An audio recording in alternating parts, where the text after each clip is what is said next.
According to Trump's former national security officer, a second Trump presidency might not be so bad because Trump is apparently so easily distracted. Why should you just hand it over to him? Do it as a form of a loan. I do that with athletes. They can't quite, like a professional golfer who I think is very good. They don't have any money, but they have a lot of talent. I'll say, here's the deal. I did it with a number of people. Here's the deal, what I want to do. Professional golfer, I play golf. I play very nice. Did you see the picture of me, the horrible picture with the stomach out to here?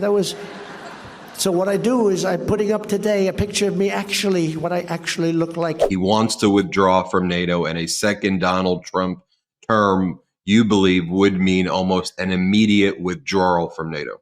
Well, I think he would do it very early in the term. The remedy I would propose to anybody who doesn't want us to withdraw from NATO is find a way to distract his attention.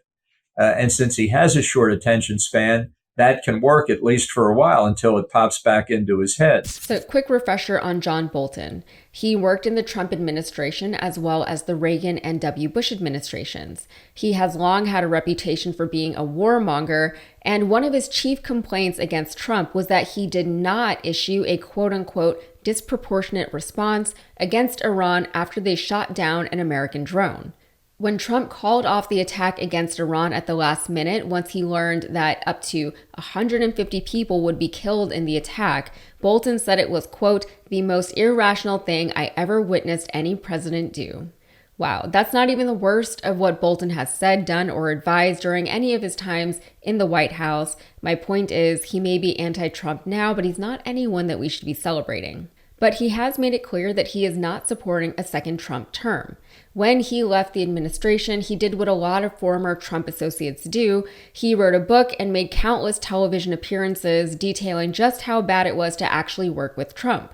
He's still doing it. And while you should take everything he says with a grain of salt, he was known for his meticulous note-taking. At least his accounts of events are somewhat reliable. So Bolton recently did an interview with the Midas Touch Network, and he mentioned that Trump, if reelected, would likely try to pull out of NATO sooner than later. He said, quote, the remedy I would propose to anybody who doesn't want us to withdraw from NATO is find a way to distract his attention. And since he has a short attention span, that can work, at least for a while, until it pops back into his head. And while that's both sad and terrifying in the context of dealing with an American president, it is in line with other Trump associates who have suggested in the past that Trump's attention is fleeting and sometimes non-existent. His former chief of staff, Reince Priebus, said that instead of saying no to some of Trump's more off-the-wall ideas, it was easier to just tell him next week. He'd forget all about it by the time next week rolled around. Tennessee Republican Senator Bob Corker compared Trump to a toddler, saying that the White House was run like a, quote, adult daycare center. Person, woman, man, camera, TV.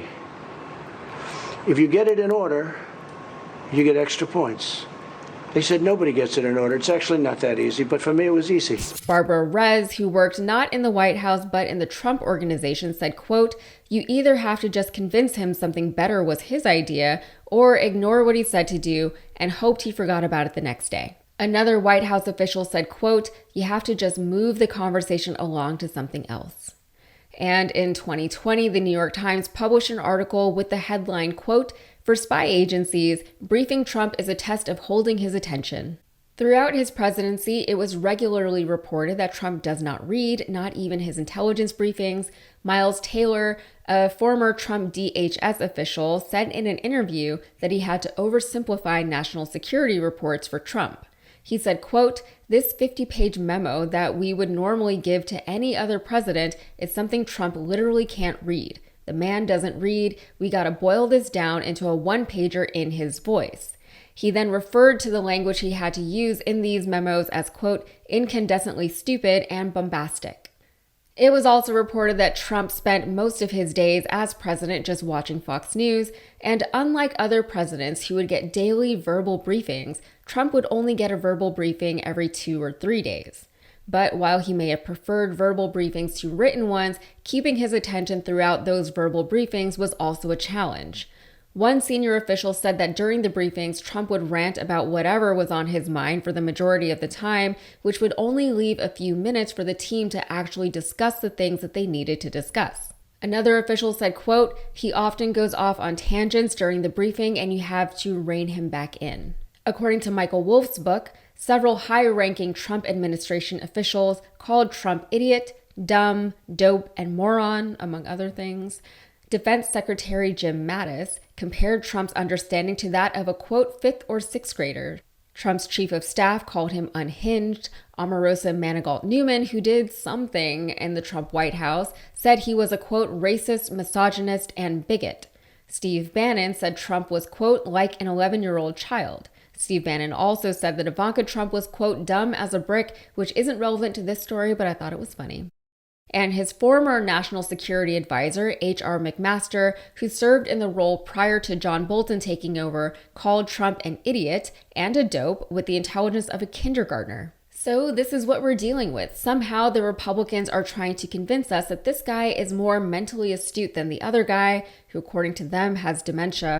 I always thought that was an interesting line of argument for them to pursue, all things considered, but whatever, the voting booth won't be fun for anyone this year. All right, that's it for me. If you got anything out of this, please like the video, subscribe to the channel, and check out my podcast, Modern Context. Thanks.